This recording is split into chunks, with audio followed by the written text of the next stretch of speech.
নমস্কার বন্ধুরা, সুপ্রিয়া রান্নাঘরে আবারও একটা নতুন পর্বে তোমাদের সকলকে স্বাগত। আজকে কলমি শাকের একটা দুর্দান্ত স্বাদের রেসিপি আমি তোমাদের সাথে শেয়ার করব। এইভাবে কলমি শাকটা রান্না করে একবার দেখবে, গরম ভাতের সাথে খেতে জাস্ট অসাধারণ লাগবে। তাহলে চলো বন্ধুরা, দেখে নেওয়া যাক আজকের রেসিপিটা কিভাবে বানানো হয়।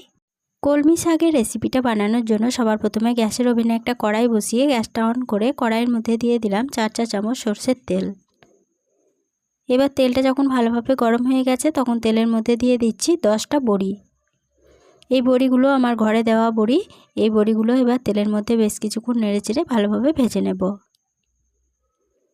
বড়িগুলোকে তেলের মধ্যে বেশ কিছুক্ষণ নেড়েচেড়ে লালচে করে ভেজে নিয়েছি। বড়িগুলো তেল থেকে তুলে নিলাম। এবার ওই বড়ি ভাজার তেলে ফোড়নের জন্য দিয়ে দিলাম একটা শুকনো লঙ্কা আর হাফ চা চামচ 5 ফোড়ন।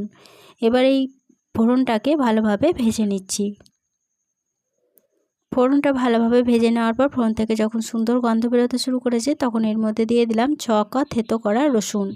এবার এই রসুনটাকে বেশ কিছুক্ষণ নেড়েচেড়ে ভেজে নিচ্ছি। রসুনগুলোকে 30 সেকেন্ড মতো তেলের মধ্যে ভেজে নেওয়ার পরে এর মধ্যে দিয়ে দিচ্ছি একটা বড় সাইজের পেঁয়াজ কুচি। পেঁয়াজটাকে এইভাবে লম্বা লম্বা করে একটু মোটা করে কেটে রেখেছিলাম, পেঁয়াজ কুচি দিয়ে দিলাম। আর দিয়ে দিচ্ছি দুটো মিডিয়াম সাইজের আলু। আলুগুলোকেও ঠিক এইভাবে লম্বা করে একটু মোটা করে কেটে রেখেছিলাম, আলুগুলো দিয়ে দিলাম। এবার গ্যাসের ফ্লেমটাকে মিডিয়ামে রেখে পেঁয়াজটা ও আলুটা বেশ কিছুক্ষণ নেড়েচেড়ে ভেজে নিচ্ছি। গ্যাসের ফ্লেমটাকে মিডিয়ামে রেখে আলু পেঁয়াজগুলোকে 5 মিনিট মতো নেড়েচেড়ে ভেজে নিয়েছি। আলুগুলো বেশ লালচে করে ভাজা হয়ে গেছে। এবার এর মধ্যে দিয়ে দিচ্ছি কেটে রাখা কলমি শাক। এখানে 250 গ্রাম কলমি শাককে এইভাবে একটু বড় বড় করে কেটে জল দিয়ে ধুয়ে রেখেছিলাম। কলমি শাকগুলো দিয়ে দিলাম। এবার এই শাকের মধ্যে দিয়ে দিচ্ছি স্বাদ অনুযায়ী লবণ, আর দিয়ে দিচ্ছি খুব সামান্য পরিমাণ হলুদের গুঁড়ো, দিয়ে দিচ্ছি সামান্য পরিমাণ লঙ্কা গুঁড়ো। এখানে লঙ্কার গুঁড়ো পরিমাণটা তোমরা যেরকম ঝাল খেতে চাও সেরকম অনুযায়ী কম বেশি করে নিতে পারো। এবার সমস্ত উপকরণের সাথে শাকটাকে বেশ ভালোভাবে নেড়েচেড়ে মিশিয়ে শাকটাকে বেশ কিছুক্ষণ নেড়েচেড়ে রান্না করে নিচ্ছি।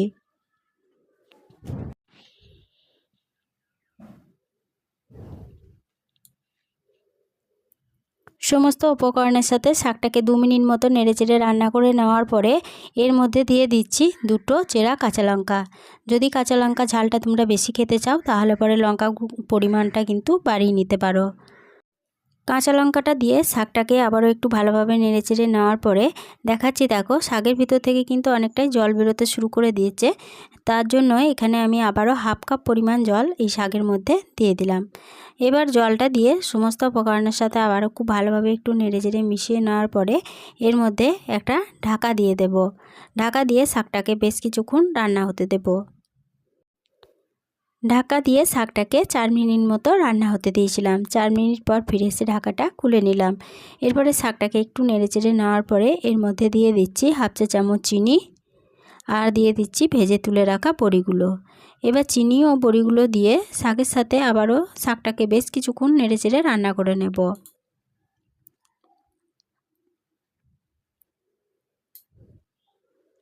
শাকটাকে আবারও মিনিট 2 মতো নেড়েচেড়ে রান্না করে নিয়েছি।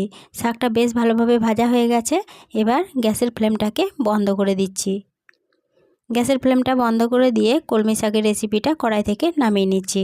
কলমি শাকের রেসিপি পরিবেশনের জন্য আমার একদম রেডি হয়ে গেছে। গরম ভাতের সাথে খেতে অসাধারণ লাগে। যদি রেসিপিটা দেখে ভালো লেগে থাকে তাহলে পরে ছোট্ট একটা লাইক দিয়ে এরকম নতুন নতুন রেসিপি পেতে প্লিজ আমার চ্যানেলটা সাবস্ক্রাইব করে আমার পাশে থেকো। বন্ধুবান্ধব সকলের সাথে শেয়ার করে দিতে ভুলো না প্লিজ। আজকে রেসিপিটা কীরকম লাগলো কমেন্ট করে জানাতে ভুলো না। আজকে এই পর্যন্তই ছিল। ফিরে আসবো আবার নতুন কোনো রেসিপি নিয়ে।